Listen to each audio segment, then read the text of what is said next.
Яхшы укытучы булу өчен укучыларыңны да яратырга кирәк, укытканыңны да. Рус тарихчысы Василий Ключевский шулай дип язган. Исәнмесез, бу белем дөньясы. Бүгенге программада без укытучылар турында сөйләшербез. Иң яхшылары Татарстанда ел укытучысы бәйгесендә кем җиңде? Әгәр дә минем тормышымда тагын бер сайлау мөмкинлеге бирсәләр, мин тагын бер кат шушы юлны сайлар идем. Зарядкага торып бас. Укытучылар һәм укучылар өчен кайсы чемпион физкульт минутка үткәрде? Бу зарядка кешеләрне спортка китәргә ярдәм итә. Батушыны коткару. Экс-министрның улы дустын үз сәламәтлеге бәрабәренә коткарды.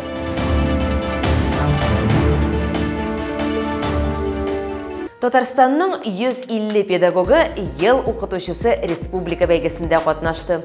Конкурска кадәр катгый сайлау алу үткәрелде. Мәктәп, муниципаль һәм зона турлары.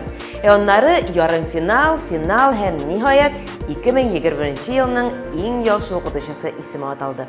Казанның Жанетта Зайцева исемендәге 122 номерлы гимназиясенең инглиз теле укытучысы Голованова Мария Вячеславовна Гомум Россия бәйгесенең төбәк этабында абсолют җиңүче булды. Башка ике урында ирада укытучылары. Бәйге Казан шәһәренең 2 мәктәбендә берничә көн дәвам итте. Конкурсантлар ачык дәресләр бирделәр, сыйныф сәгатьләре үткәрделәр, методик остаханәләрен тәкъдим иттеләр. Финалистларга соңгы сынауда профильле министр катнашында матбугат конференциясендә чыгыш ясарга туры килде. Бәйге турында тулырак Гөлия Насыйбуллина сөйләп бирде.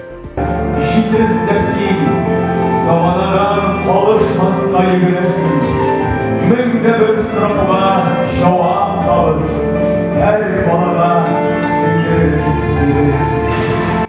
Конкурска бармагыз, безнең белән калыгыз. Без булай да беләбез, сез иң әйбәте. Инглиз теле укытучысы Мария Голованованы укучылары шундый сүзләр белән узатып калганнар. Бүген ул Татарстанда узган 2021 елның Бөтен Россия ел укытучысы бәйгесенең абсолют җиңүчесе. Мин мәктәптә 8нче ел эшлим. Мәктәпкә институттан соң ук килмәдем. Укытучы булып эшли башлаганда үземнең 2 балам бар иде инде. Күрәсең, үз балаларым булгач кына мин укытуга сәләтемне аңлаганмын. Ел укытучысы конкурсы ел сайын берничә этапта үткәрелә. Мәктәп, муниципаль, зона һәм төбәк дәрәҗәсендә. Быел конкурста бөтен республикадан 152 педагог катнашты. Үзләренең тәҗрибәсе белән уртаклашалар, үз коллегалары белән, яшь укытучылар белән эшлиләр, остазлык мәктәбенең җитәкчесе булалар. Шуңа күрә бу югарлыкка җиткән укытучыларның хезмәт нәтиҗәсе ул бүген генә тукталмый, алга таба да кирәк булачак. Һәм без аның белән горурланабыз. Конкурсның төбәк этабы Казанның 179 гимназиясендә һәм 83 лицейында узды. Укытучылар ачык дәресләр, сыйныф сәгатьләре һәм үзләренең методик остаханәләрен күрсәттеләр. Бәйгенең соңгы көнендә алар конференция формасында узган сорауларга җавап бирделәр. Энергия бирә, канатландыра Коля, ул минем гаиләм, кыз, улым һәм тормыш иптәшем. Бу һәр вакыт гаилә кадере, рухият, халык бердәмлеге. Мин бу традицияләрне дәвам итәргә кирәк дип уйлыйм. Мария Голованова Татарстан данын конкурсның Бөтен Россия этабында яклаячак. Ул ел сайын традицион рәвештә укытучылар көне алдыннан үткәрелә. Башта бераз ял итәргә кирәк. Укучыларым янына кайтырга, аларга игътибар бирергә, үз балаларыма игътибар бирергә. Оннан соң көч туплап Россия этабына чыгарга, Татарстанның дәрәҗәсен лаеклы күрсәтү өчен. Моннан тыш иң яхшы татар теле һәм әдәбияты укытучысы Бөтен Россия конкурсының җиңүчеләрен дә билгеләделәр. Конкурста Татарстан, Оренбург, Пенза, Киров һәм башка төбәкләрдән педагоглар көч сынашты. Конкурста җиңүче Чулпан Шарипова кечкенәдән үк укытучы булырга хыялланган. Минем остазым Әхлетдинова Ландыш Филус кызым әлеге дөньяга алып кирип китте. Аңа ияреп, мин гомумән әлеге мөхиткә гашыйк булдым һәм инде бер сүзсез татар теле һәм әдәбият укытучысы һөнәрен сайладым.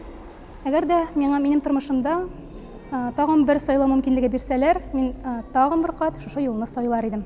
Шулай ук республикада ел тәрбиячесе һөнәри конкурсына йомгак ясалды. Региональ этапның җиңүчесе дип Лениногорск районының 10-нчы балалар бакчасының тәрбиячесе Виктория Цыганова танылды. Без барыбыз да балачакта кимдер булырга хыялланабыз. Мин дә балачактан җырчы да, актриса да, тапшырулар алып баручы да, модель да булырга хыялландым. Бу һөнәрләрнең барысын да бергә туплаучы ул тәрбияче һөнәре икән. Хәзер мин балалар өчен бер үк вакытта рәссам да, модельер да, хәтта космонавт та булам. Катнашучылар сүзләренчә, мондый бәйгеләр аларга үз һөнәрләрен дөрес сайлауларына тагын бер кат төшенергә ярдәм итә. Укытучы һөнәре уңышларының төп сере балаларга карата ачык һәм гадел булу диләр алар бер авыздан. Һәм укучыларның янып торган күзләре һәр педагог өчен иң яхшы бүләк.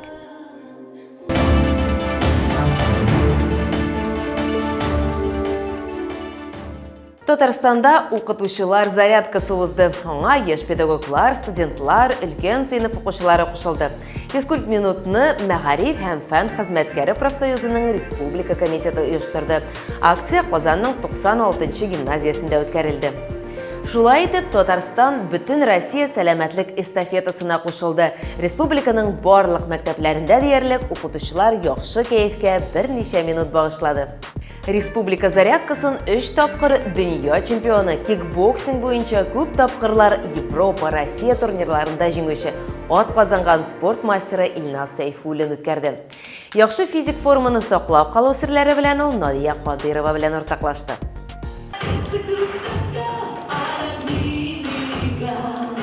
Сәламәт тәндә сәламәт акыл дип юкка гына әйтмиләр. Бар яктан да сәламәт булганда гына без теләгән эшләребез белән шөгыльләнә, куйган максатларыбызга ирешә алабыз. Үзеңне яхшы хис итү өчен көнне иртәнге зарядкадан башларга кирәк икәнен фән һәм мәгариф бүлегенең профсоюз членнары яхшы белә. Алар бөтен дөнья сәламәтлек көнендә бөтен Россия күләме эстафетасында катнаштылар. Бу чараның максаты сәламәтлек. Без инде бу чара белән тагын бер тапкыр күрсәтәбез киләк, что ничек ул мөһим бер сәламәтлек и һәрбер кеше үзенең сәламәтлеген карый ала. Менә бу кыскача оештырган зарядка белән. Шулай ук Илдар Яруллин мәктәпләргә, балалар бакчаларына һәм югары уку йортларында эшләүчеләрне зарядка ясарга чакыра, һәм аны көндәлек режимга кертергә тәкъдим итә. Сәламәтлекне ныгытуга караганда чаралар ел дәвамында үтәчәк, чөнки бу елны бөтен Россия профсоюз оешмасы спорт, сәламәтлек һәм озын гомер елы дип игълан иткән. 96-нчы гимназиядә узган чарада профсоюзның актив укытучылары һәм студентлары да катнашты. Миңа бик ошады, бик күп эмоциялар булды. Рәхмәт сезгә. Бу зарядканың зур үзенчәлеге дә бар.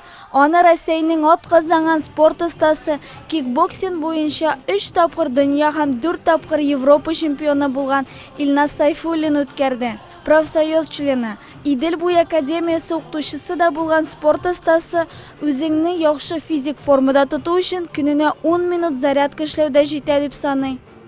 Бу зарядка кешеләрне спортка китергә ярдәм итә. Зарядка ясау әлбәттә көне буена көч бирә һәм һәр кешегә дә спорт белән булмаса да физкультура белән шөгыльләнергә киңәш итәм. Иртә белән һичшиксез зарядка ясарга кирәк. Сәламәтлек эстафетасы барлык профсоюз оешмалары булган мәгариф оешмаларында үткәрелде. Күбесе чараны стандарт булмаган алымнар кулланып, истә калырлык бәйрәм рухында үткәргән. Вахитов һәм Идел буй районнарында мәгариф һәм фән эшчеләренең профсоюз оешмасында 9000 кеше исәпләнә.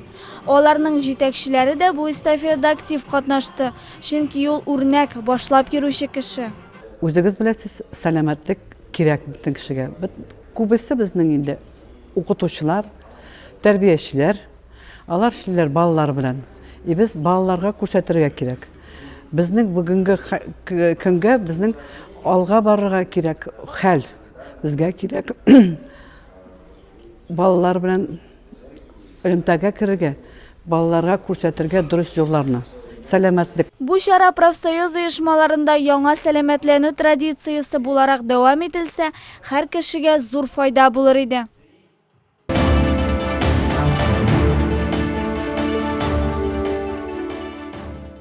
Татарстан сәламәтлек саклау министрлыгының элеккеге башлыгының улын гадәттән тыш хәлләр министрлыгы медале белән бүләкләделәр. Ул баткан дустын үз сәламәтлеге бәрабәренә коткарды.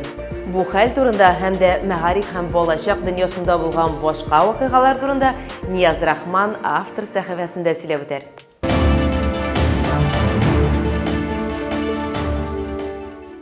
Исәнмесез, бу кызыклы тәнәфес сәхифәсе һәм алдагы минутларда интернеттагы иң кызыклы яңалыкларны сезгә җиткерербез.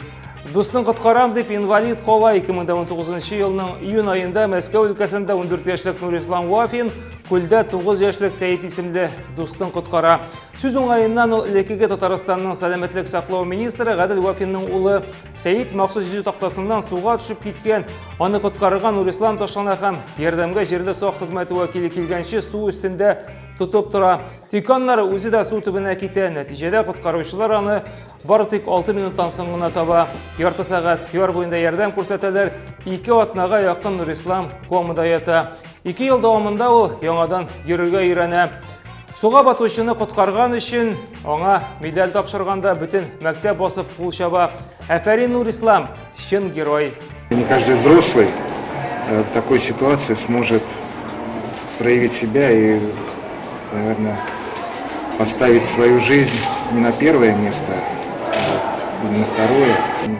Нурислам – яркое подтверждение того, что пионеры и герои в этой стране есть.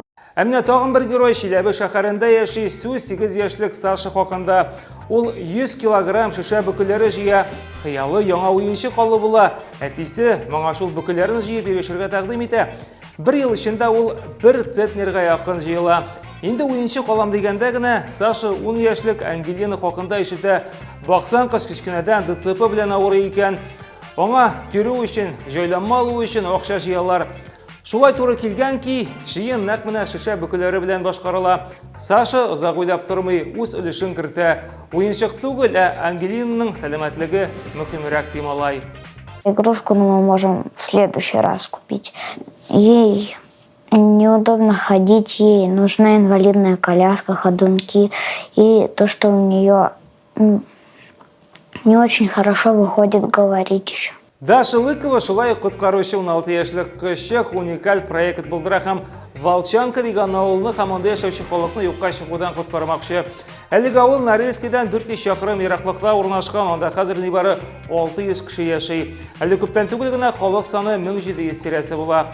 Сүз асанлы долган һәм Нагасан халкы турында кызыйса программалар, компьютерлар буенча Вундеркинд хәзер Швейцариядә укый, ләкин аны Себернең асанлы халыклары язмышының борчы икән. Волчанка авылын аякка бастыру өчен инде ул 15 миллион сум акча туплый. Төрле федераль программалар һәм җирле эшмәкәрләрен дә аякка бастыра Даша. Балалар тоту өчен яңа ферма төзеләр, телләрне өйрәнү өчен махсус кушымта булдыра. Авылга телемедицина килә, бер сүз белән әйткәндә, Волчанкага җанра бу 16 яшьлек кыз һәм әле туктарга җыенмый. Алда башкарасы эшләр күп ди үзе. Любая культура заслуживает того, чтобы ее сохраняли. И этих народов осталось очень мало. Это те люди, которые жили в Красноярском крае, допустим, до того, как появились типичные русские люди. В их культуре содержится настолько много знаний, как мне кажется. Журналист буласың киләме? Демәк, чираттагы мәгълүмат синең өчен. Быел Казан, Ставрополь һәм Калуга шәһәрләрендә заманча студиялар ачылачак. Ул яшь корреспондентлар мәктәбе. Гомумән, мондый майдан 36 төбәктә барлыкка килергә тиеш. Ул үз иченә журналистика, видеога төшерү, оператор эше, сөйләм осталыгын, монтаж кебек юнәлешләрне ала. Әлеге студия Россия оборона министрлыгы ярдәме белән тормышка ашырыла дип хәбәр итә Юн армия вәкилләре. Бары тик курыкмаска гына камералар иде кабынган. В чем секрет успеха популярных телешоу? Не забывайте менять крупность. Как сделать уникальный формат? Мы рассмотрим более 15 программ. Мало придумать новую мелодию. Любой контент, который делаете, должен иметь смысл. Бу атнага менә шулар иде. Очрашырбыз.